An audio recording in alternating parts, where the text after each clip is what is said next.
Hello guys, welcome back to another video. അപ്പോൾ ഇന്നത്തെ ദിവസം രണ്ടാമത്തെ ദിവസമാണ്. രണ്ടാമത്തെ ട്രേഡിംഗ് ഡേയിൽ എനിക്ക് അത്യാവശ്യം ഒരു 500 റുപ്പീസ് അടുപ്പിച്ച് ഒരു ലോസാണ് ഞാൻ ബുക്ക് ചെയ്തിട്ടുള്ളത്. അപ്പോൾ ഞാൻ എൻ്റെ ട്രേഡ് എടുക്കാനുണ്ടായ സാഹചര്യവും എന്തുകൊണ്ട് എനിക്ക് ആ ട്രേഡ് എടുക്കാൻ തോന്നി എന്നുള്ള കാര്യം കൂടെ ഞാൻ എക്സ്പ്ലെയിൻ ചെയ്തു തരാം. അപ്പോൾ ഇന്നത്തെ മാർക്കറ്റ് കുറച്ച് വേർഡായിട്ടുള്ളൊരു മാർക്കറ്റായിരുന്നു. വലിയൊരു ഹ്യൂജ് ക്യാൻഡിൽ വന്നിട്ടുണ്ടായിരുന്നു. അതേപോലെ തന്നെ ഷാർപ്പ് സെല്ലിങ് അടുത്ത ക്യാൻഡിൽ വന്നിട്ടുണ്ടായിരുന്നു.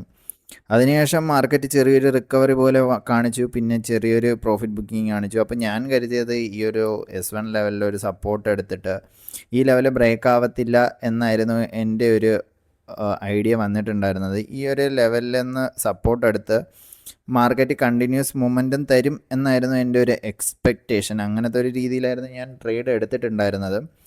അപ്പോൾ ഞാൻ ട്രേഡ് എടുത്തത് ഏകദേശം ഈ ഒരു ലെവലിലാണ്, ഈ ഒരു ക്യാൻഡിലായിരുന്നു ഞാൻ ട്രേഡ് എടുത്തിട്ടുണ്ടായിരുന്നത്. എൻ്റെ ഒരു എക്സ്പെക്റ്റേഷൻ വെച്ചിട്ട് അത്യാവശ്യം നല്ലൊരു രീതിയിൽ മാർക്കറ്റ് മൊമെൻറ്റം ഈ ഒരു ലെവൽ വരെ കണ്ടിന്യൂ ചെയ്യും എന്നായിരുന്നു എൻ്റെ ഒരു എക്സ്പെക്റ്റേഷൻ ഉണ്ടായിരുന്നത്. പക്ഷേ അതുവരെ പോയിട്ടുണ്ടായിരുന്നില്ല. അതിനു മുമ്പ് തന്നെ നല്ലൊരു രീതിയിൽ മാർക്കറ്റ് ഒരു നല്ലൊരു പ്രോഫിറ്റ് ബുക്കിംഗാണ് നമുക്കിന്ന് കാണാൻ വേണ്ടി സാധിച്ചിട്ടുള്ളത്. അപ്പോൾ അതുകൊണ്ട് തന്നെ എനിക്ക് തോന്നുന്നു ഇന്ന് എല്ലാവർക്കും അത്യാവശ്യം നല്ലൊരു ലോസ് കിട്ടിയ ഒരു ദിവസമായിരിക്കാനാണ് ചാൻസ്. കാരണം ഇന്ന് ഭയങ്കര ഒരു വിയർഡായിട്ടുള്ളൊരു മാർക്കറ്റാണ്. നമുക്ക് ലാസ്റ്റത്തെ മിനിറ്റിലും കാണാം വലിയൊരു ഹ്യൂജ് ക്യാൻഡിലൊക്കെ വന്നിട്ടുണ്ട്. ആ ഒരു സമയത്ത് നല്ല ഒരു മാനിപ്പുലേഷൻ നടന്നൊരു ദിവസം കൂടെയാണ്. കുറേ പേർക്ക് വൈപ്പ് ഔട്ട് ആവാനുള്ള നല്ല ചാൻസും ഉണ്ട്. ഇന്ന് എക്സ്പയറി ഡേയും കൂടെ ആയതുകൊണ്ട് നല്ല രീതിയിൽ എല്ലാവർക്കും ലോസ് ആയിരിക്കും. പക്ഷേ പ്രോഫിറ്റ് കിട്ടിയവർക്ക് നല്ല പ്രോഫിറ്റും കിട്ടിക്കാണും.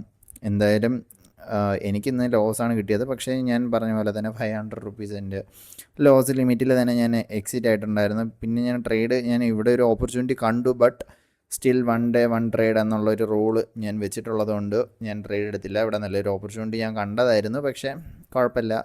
ഈ ഒരു ബ്രേക്കൗട്ട് വന്നപ്പോൾ എനിക്ക് ഇവിടെ ഒരു ട്രേഡ് കൂടെ കൺസിഡർ ചെയ്യണം എന്നുണ്ടായിരുന്നു. ബട്ട് ഞാൻ ആദ്യമേ ട്രേഡ് എടുത്തത് കൊണ്ട് പിന്നെ കൺസിഡർ ചെയ്തില്ല. ജസ്റ്റ് വാച്ച് ചെയ്തിരുന്നത് മാത്രമേ ഉള്ളൂ. അപ്പോൾ ഇതാണ് ഇന്നത്തെ ദിവസത്തെ അപ്ഡേറ്റ്. നാളത്തെ ട്രേഡിൻ്റെ വിശേഷങ്ങളുമായിട്ട് നാളെ വരുന്നതാണ്. Thank you.